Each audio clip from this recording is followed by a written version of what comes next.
As you mentioned, the Malawi miracle certainly kicked into high gear, and you certainly made a tremendous turnaround from importing foods to being food sufficient. And of course, every country, I think, has the desire to be food sufficient. You have to provide certain basics to the population, and food obviously is one of them. Water is another. Those types of things are absolutely crucial for us to survive and extremely important. There are many problems in these areas in developed countries and developing countries. You mentioned the supply. How do you preserve the food so it doesn't rot or something doesn't happen to it? You also mentioned the climate. And this is something that we're learning more and more about with the United Nations Intergovernmental Panel on Climate Change, with the reports that have come out on how weather patterns are changing quite dramatically around the world. We've seen the glaciers are shrinking, various areas are undergoing droughts, Australia has been suffering, Russia is suffering, many other areas too. Have you found that to be the case in Malawi? Do you see that the weather is changing, and has that adversely affected the agricultural situation? Yes. Well, thank you very much for that question. Indeed, climate change being what it is today, and I wouldn't even say it's an act of God, because it's the human being that's creating this climate change, remains one of our greatest challenges. In Africa, traditionally, we have weather patterns which we're familiar with, and at a certain time of the year, we would know that this is the time to plant our crops, and would go out and work the fields, but the rains would not come. They may come a week or 2 weeks later. By that time, our seedlings have burnt in the soil. So to get this kind of communication and information, and also ability for the rural people to appreciate what is a very complex subject, is very, very difficult for a least developed country. So climate change is and has affected Africa drastically. One, our weather patterns are changing, our volume of rainfall is changing, and also our droughts are getting far longer and more predominantly and more sporadically appearing throughout the whole country. We are also experiencing floods, like some other countries, and of course, sadly say Pakistan. But we in our areas are also experiencing huge floods. So climate change remains one of our greatest challenges to overcome. This is something that every country in the world is going to have to deal with, and some more quickly than others. Let's go back again to this food security issue, or not leave it just at this point, but talk about it for just a few more minutes. You're doing many interesting, innovative, unique programs, projects within your country. And you mentioned some of the industrialized countries were partners, but we have a lot of partners in different areas. Yeah. The United Nations has a whole myriad of United Nations programs that are working on the problems that we mentioned, the United Nations Environment Program, the Intergovernmental Panel on Climate Change. But one of the big ones is the Food and Agriculture Organization of the UN. Is working with farmers in Malawi and in many areas all around the world, really, to help improve crop productivity and things like that. What has been your partnering arrangement with the Food and Agriculture Organization, or some other UN agencies, or even people outside of the UN? Yes. Well, we do need our partners very strongly, because whilst we have the will, we don't have all the answers to our challenges and our problems. And of course, you mentioned the World Food Program. And in fact, Malawi was recognized a few years ago by the World Food Program, and it was given an international award for achieving growth and sustained food security. We rely on our partners in the ability to get food security. One, working on agriculture. We also have to work with the right kind of seeds. We have to have the hybrid seeds which can produce the yields, can withstand the weather, and also are user-friendly to the locals on the ground. And people like the World Food Program, people like the United Nations bodies are always partnering up with our Ministry of Agriculture and providing technical support, which we greatly appreciate, as well as the scientific background to assist our countries in areas where we have capacity challenges. So we remain partners in this program.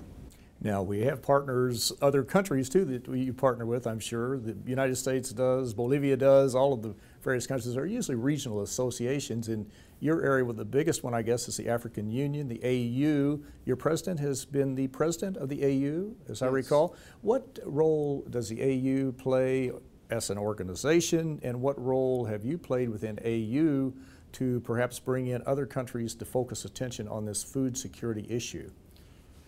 When my president was elected as chairman of the African Union, he had decided that Africa should focus on sustainable food security. And he realized and wanted to propose to Africa that in order to have a stable Africa, the first challenge on the table should be addressing food security. And they took a pledge amongst him and the fellow heads of states that within 5 years, no child should go to bed hungry.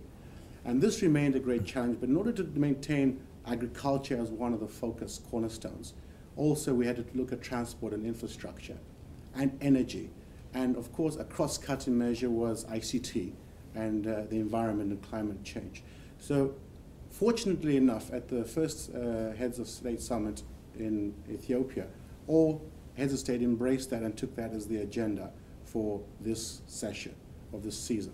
And indeed, in achieving that agenda, one of the areas my president would like to have much lobbied was to be used as a tool to convince other African countries that it is through those policies. Of course, you'd have to have partnership with the right partners, the right organizations to work with, including the right government policies. But ultimately, government had to also put in policies. And that's where I'd mentioned earlier the Maputo Declaration, where governments should put a minimum of 10% of their national budgets towards agriculture.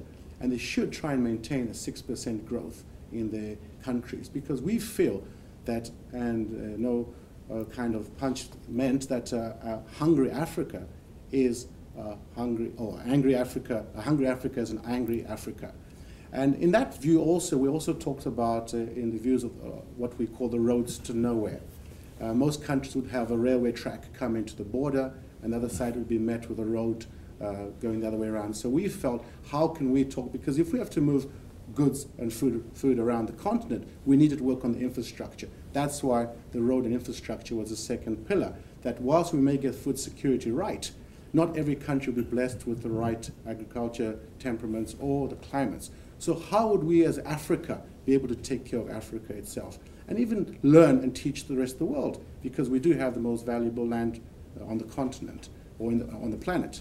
So we were then challenged to say, how do we bring about, yes, we may have food security like in Malawi, but if we wanted to get food to our neighbors or even further afield than our neighbors, how do we get our food to them conveniently and affordable and cheaply enough for the crisis to be resolved?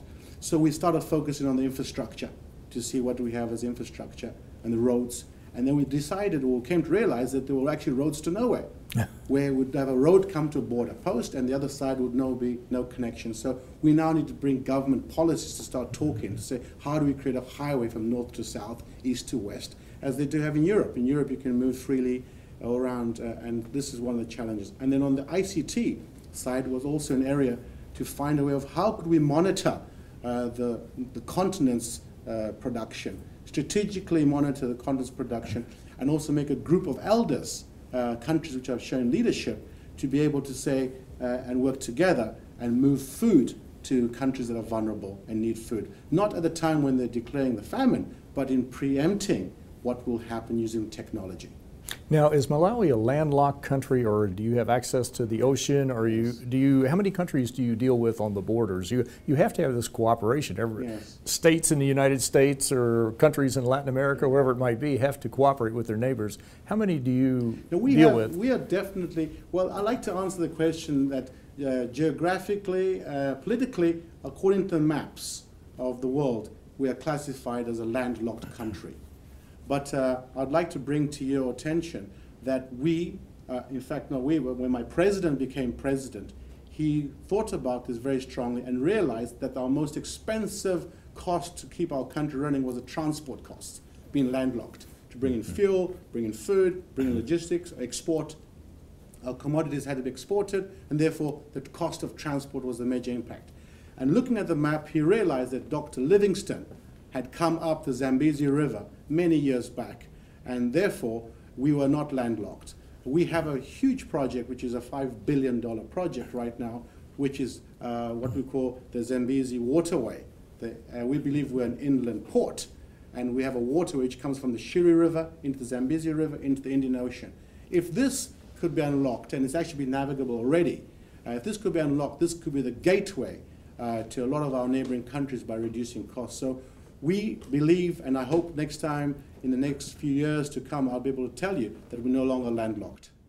And that's important to remember because so often we refer to landlocked countries, but if they have access to waterways, not lakes per se, but rivers that can take them into other areas of the world, they're certainly not landlocked. That's important to remember. Well, we're down to our last few minutes, and I've got a lot more questions I'd like to ask you, but we're going to run out of time. We were talking before the program about information technology. Prior to this position, as Ambassador from Malawi to the United Nations, representing Malawi at the United Nations, you were the Ambassador from Malawi to India. And of course, India has been on the cutting edge of information technology. Very briefly, what are some of the issues? Obviously, information technology plays into the whole issue of food security, hunger, ties into transportation development, everything. It's so important.